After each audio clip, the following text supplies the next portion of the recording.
NDC youth in Damango vandalized constituency office and campaign office of the regional minister because they say he's let them down for not contesting in the primaries.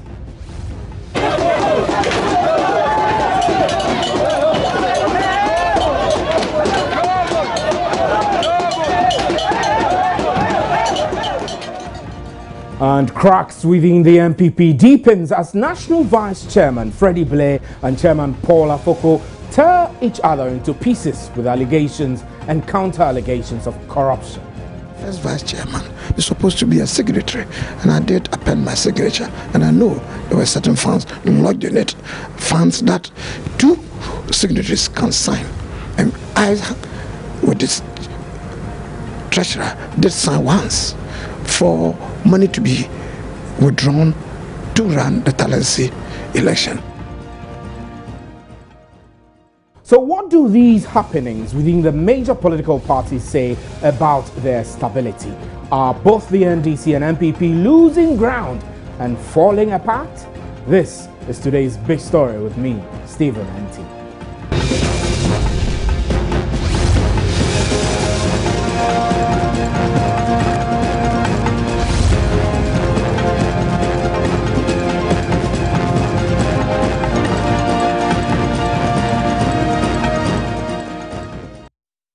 Angry NDC youth in Damango in the West Gonja district of the Northern Region today charged on the constituency office, vandalizing everything they could lay hands on, including the campaign office of the regional minister Alhaji Muhammad Minuru Limuna. Their reason simply is because the regional minister decided to step down from the upcoming parliamentary primary. Spokesperson for the group, Azuma Sharif, explains that they've been betrayed by the regional minister.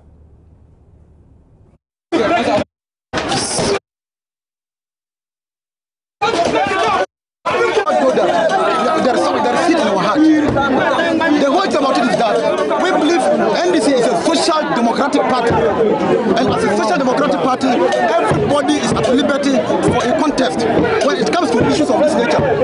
We don't see why we have a social contract with our honorable Northern Regional Minister Alhaji Muhammad Minuru Limuna, and a particular gunpoint, we are disappointed. That will never happen, and we are also entreating that if Alhaji Minuru did not contest, Damango will be a stronghold for the MPP. Yes. I believe in myself. Yes. We believe there's a pressure. We believe there's a pressure because the honorable minister was desperate. He was desperate for the seat. Yes. Yes. And we know what he can do. What happened is at the contrary. We never believe that. Yes. So we are so much disappointed in him. And we are also saying that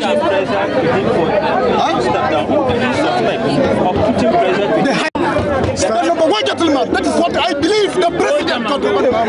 This is what I believe. It's the president who got the problem. And if that is the case, the president will see. Let's go back there to the Northern Region and speak to our correspondent, Mohammed Hashmin, who is joining us. Hashmin, good evening. Good evening. So what's the situation now? I mean, earlier today, the youth vandalized the party offices and in Damango, and then later the campaign office of the regional minister. What has changed? Well, there's calm in Damango, but the youth still maintain that they want the Northern Regional Minister back to the race. They want him to pick nomination form to contest. According to them, they represent their hopes and aspirations, and for that matter, they want him to contest the incumbent member of parliament for the area, Adam Mutawakil. But it's very strange that if they want the regional minister to contest, why should they go ahead and destroy property? What's the police saying so far? Have any arrests been made? Well, police in the region says that they'll be looking for the ringleaders of that particular vandalism that took place in the area.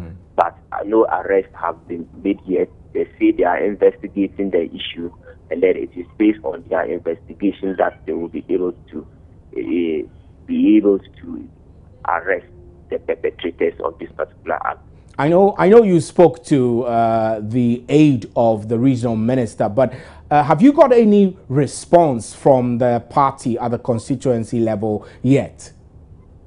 Well, the party at the constituency level says that the action of the youth took them by surprise. It is an issue they were not aware of, and for them, they have described it as a gross insubordination, just like the aide of the Northern Regional Minister has also described it. And so what measures are they taking in order to ensure that those they identified, I mean, I'm sure that many of the people who were easy to identify in the visuals that we've seen so far, what are the party officials saying about making sure these people will be brought to book?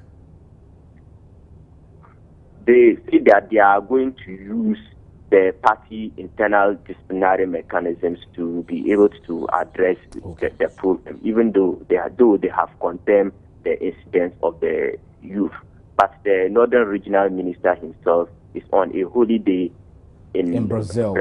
He himself, through his aide, has condemned the act. Right, Hashmi, we're grateful for your time on today's Big Story. We have on the other telephone line Joe Jackson, who is a political science lecturer at the University of Ghana. Good evening, Mr. Jackson. Hello? Hello, good evening, sir. Good evening. Small correction. I'm a political commentator, not a political science lecturer. Political commentator. Thanks for the correction. Now, you've been watching what's happening within the NDC and MPP. Let's, for now, focus on the happenings in Damango, where youth of the party vandalized the constituency offices and the campaign office of the regional minister. Their reason is simple, that they feel betrayed, that the regional minister withdrew his contest in the upcoming primaries. What do these happenings tell us about the state of the party, one in Damango and possibly across the country? Well, the happenings, they tell us one important thing, that our parties are in a very, very dire state. The leaders of the party, or the so-called leaders of the party, have continuously employed thugs. And when I say party, I'm not even referring to the NDC in particular. That's I'm referring to all the major parties, MPP, NDC, CPP. Exactly. And it's very important too. But I'm using this incident to describe the state across all the major political parties we have in this country.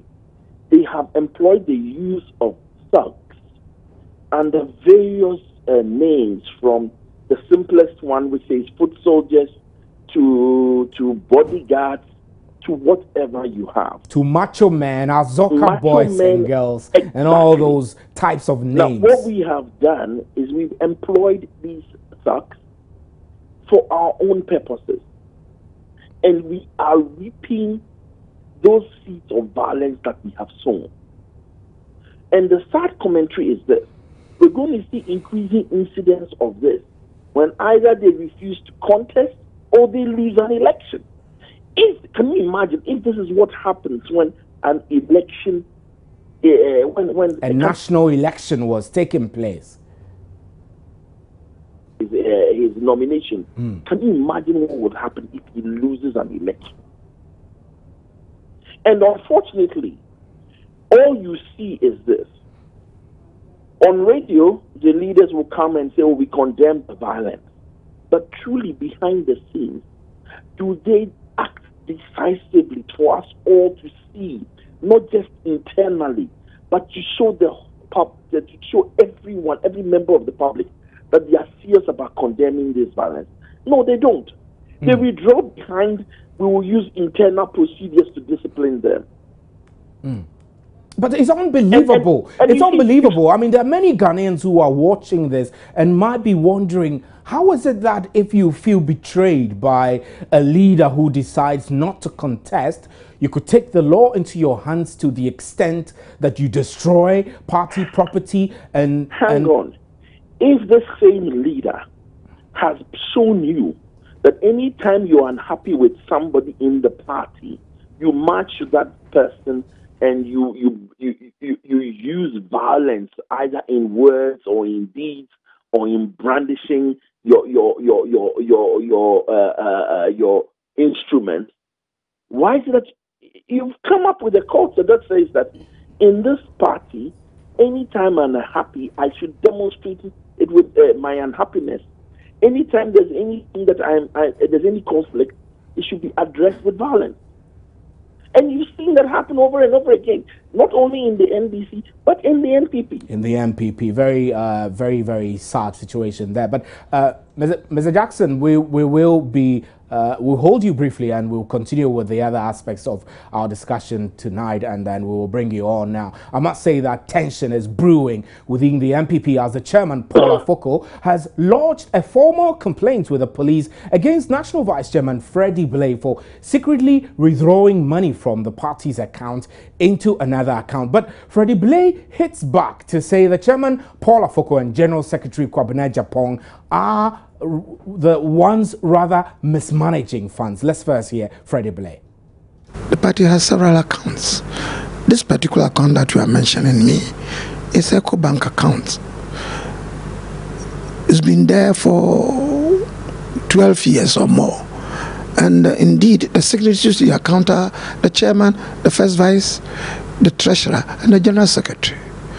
So if documents relating to that are brought to me, and I know that that's what I've seen documents relating to that, and then I pen my signature it, and knowing very well that this is a party account. It's not a new account anybody is talking about. The first vice chairman is supposed to be a secretary, and I did append my signature, and I know there were certain funds lodged in it, funds that two signatories can sign. And I, with this treasurer, did sign once for money to be withdrawn to run the Talensi election. Well, there are corruption allegations already. We know the police CID, they've confirmed they're looking into this matter. Police officers came here to invite me, and I told them exactly what I've told you, that it's an internal, if it's concerning account the party is running, or whatever account the party may be involved, it's strictly internal. And if that's what you're inviting me on, I'm not answerable to the police over it, procedures and so forth, unless they are convinced something criminal has been done. If something is done that is criminal, why not? The police can go ahead and arrest me. As it stands now, you are under investigation on this matter. If you want to put it that way, I don't believe I'm under investigation. If somebody says I'm under investigation, you should ask those who are investigating. I have not, and I want to repeat, I have not done anything that is criminal for the police to come and investigate me. Not at all. I can assure you that. This matter that has been reported to the police, you are informed that it's a certain Baichamfo who reported the matter to the police, but you suspect, and those were your words, you suspect that it's Kwabena Japong and Paul Afoko who are behind the complaint. Yes, I did tell you so. The last time we had a meeting, I did express my disgust, my unhappiness with the development surrounding this issue. It's nothing criminal, nothing untoward has been done, and they are pushing it around. I'm not happy with it. Who's pushing it around? I did say, I agree with that. Chairman Paul Afoko and Kwabena Japong. I did not mince my words over that. Yeah, they are pushing what around? This controversy, this allegation and accusations of corruption and accounts that has been opened secretly without their consent being run, money has been withdrawn from it for personal use and so forth and so on. I think they are scurrilous and if I want to put it to me, say very bad things about individuals without any justification. They are strictly speaking libelous, but I will ignore that. I don't want to talk about this. All constitutes some kind of diversion of what we are supposed to do. The party is supposed to be serious. The party is supposed to do a whole lot of things. Move ahead and let's organize ourselves and take on the government that is in power. Right, very interesting developments there. We have in the studio Kwashi Afre Nyama, who is with the Joy News political desk. Kwashi, you've been following this issue. It's pretty bad. I mean, in political circles, this is not good. The party, like Freddie Blaze saying, is supposed to be serious, and then now it's being drawn into issues of allegations against key members of the political party. It looks like this is a reopening of fresh wounds. What's the background to this?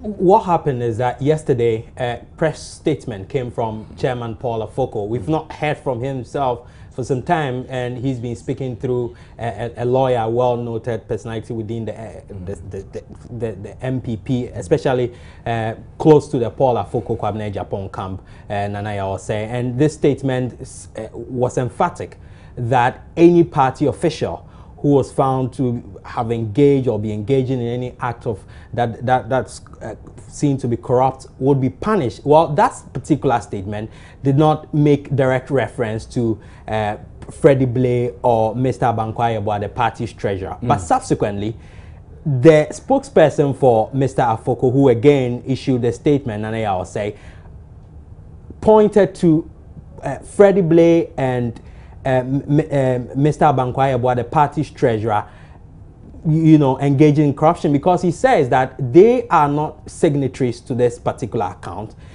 because this was an account, an EcoBank account that was inactive for a long time. They went there on their own volition without informing any member of the steering committee, that's the national executives, and they operating the account. This account, according to Mr. Paul Afoko's spokesperson, contains cash accrued from the parliamentary primaries, what the candidates, what was taken from the candidates during the filing of their nominations. Now, additionally, we have also seen documents, and for example, letters written to EcoBank indicating, and this is a letter signed by General Secretary of the party, Kwabena Japan, indicating that EcoBank should cease releasing monies, with documents signed by the party's treasurer, Abankwayabo, and Mr. Freddie Blaze. And this is what has incensed Mr. Blaze, because he thinks that this is certainly not right.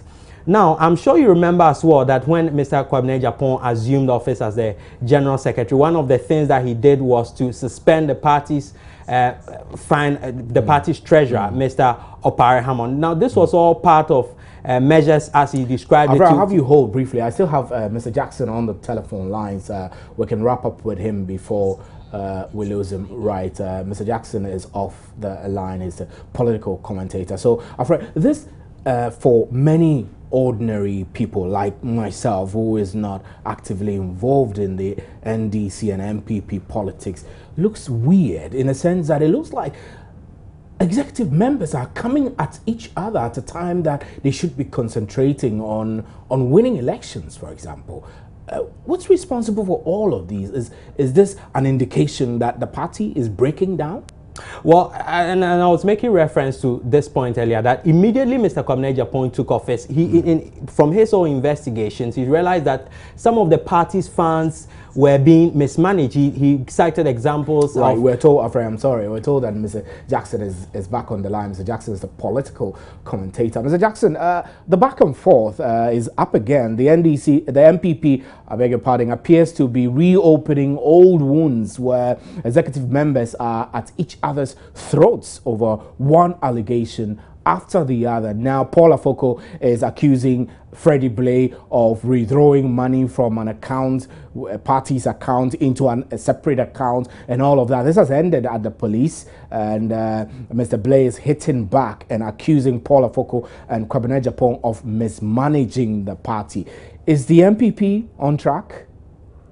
Listen, first of all, the accusation of moving money from one account to the other and the counter accusations are all red herrings. Let no one be confused.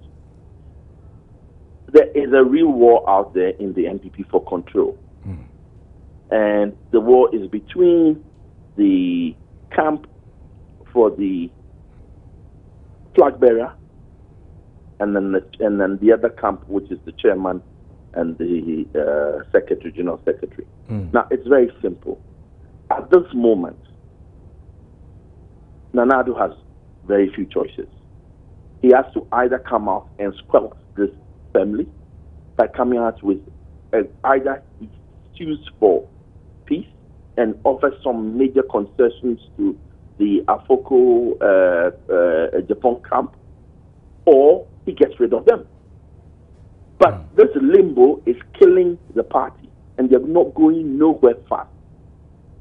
Every single day that this fight goes on, and is another nail in the coffin of. And do you see this coming back as an indictment on the leadership of the flag bearer, Nana Akufo-Addo? Oh no, that's how I see it. He must take a decision. Either he's going to work with them and he's going to do whatever is required to make peace with the Afoko. He possibly might be aiming at massaging all the egos involved so that nobody gets upset or offended. This fight has gone deeper. It's at the heart of the party. And all he transmits by this seeming inaction is either, and depending on whether you want to be kind or not, either is indecisive and cannot take action against Afoko and co. Or he's absolutely clueless. Pardon? Or he's absolutely clueless. Right? But all that is happening is that for the people in the middle who are not committed party members, all they see is a party at sea, rudderless, wrecked by infighting, to the point where people are losing their lives.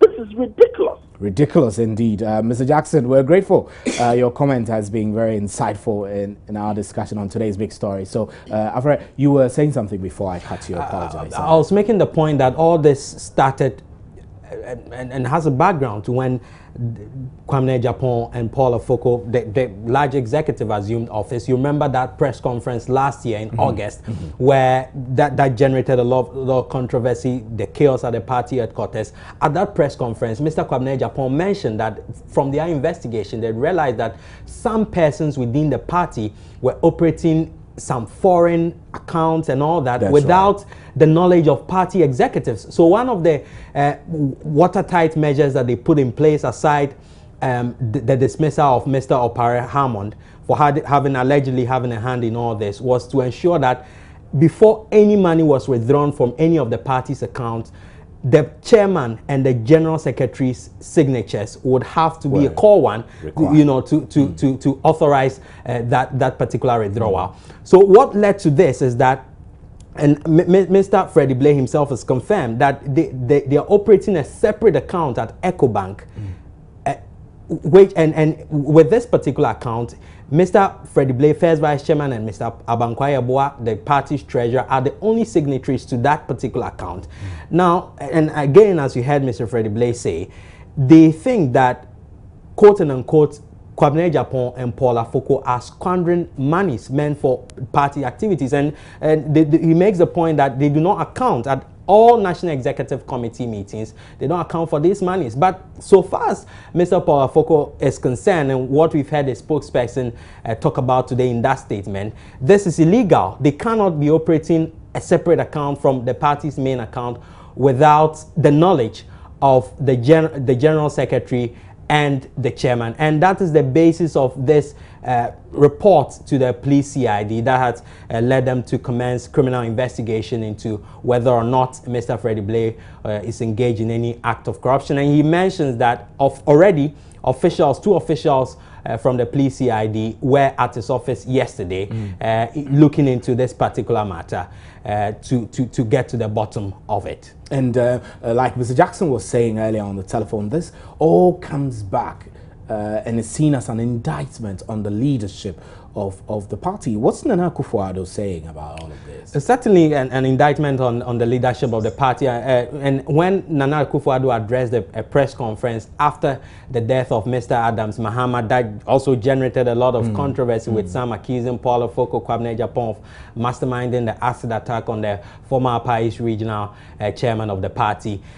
Nana was emphatic that after the burial ceremony of Adams Mahama, the party's National Council will hold meetings to resolve all these issues. Up until now, these meetings have from not our been, checks have not held. happened. So that raises questions about the real effort by the leadership of the party in resolving all these matters. Right, Avra, we're grateful. We wait to see. Let's quickly, we have a couple of seconds to go. David Agbe, who is Executive Director of the Ghana Institute of Governance and Security, is joining us. David, we apologize that we couldn't get you early enough, but your comments on what's happening we've already discussed happenings within the NDC in Damango, where young people vandalize the party's office because they claim the regional minister has let them down for refusing to contest in the upcoming primaries. And then within the MPP also, the leadership are at each other's throats with allegations and counter allegations. Do you think the NDC and MPP are in good shape for 2016? Whether we like it or not, they are the major political parties in this country that everybody should look at too. So if they are not doing certain things right, then it tells you that all Ghanaians, we are actually in a quagmire, and we expect them to improve. We expect them to do what is acceptable as far as our democracy is concerned. I think that what is happening at Damango is quite unfortunate. We thought that by now, looking at the NDC, one would have expected that the people of Damango should be charting a new course. They should be doing certain things differently, because this is a political party that has provided the platform for everybody. If you are competent enough, if you are qualified enough, the party has opened the door for you to take the nomination from a context. It is not like those days that you could just, mobilize a few people, that you could just assemble them one way or the other to vote for you. But now the party has spread its tentacles that whoever is qualified, the person should come and put a nomination form. They were expecting Honorable Muniru to actually pick a form, but certain things has prevented him to pick a nomination form, whether it is coming from the national influence, whether it is coming from the culture, whether it is also coming from the national headquarters of the party, preventing him that because he has. Right, David Agbe, we're grateful for your time. That's all we have time for. My name is Stephen Enti, and thanks for staying with us on today's Big Story.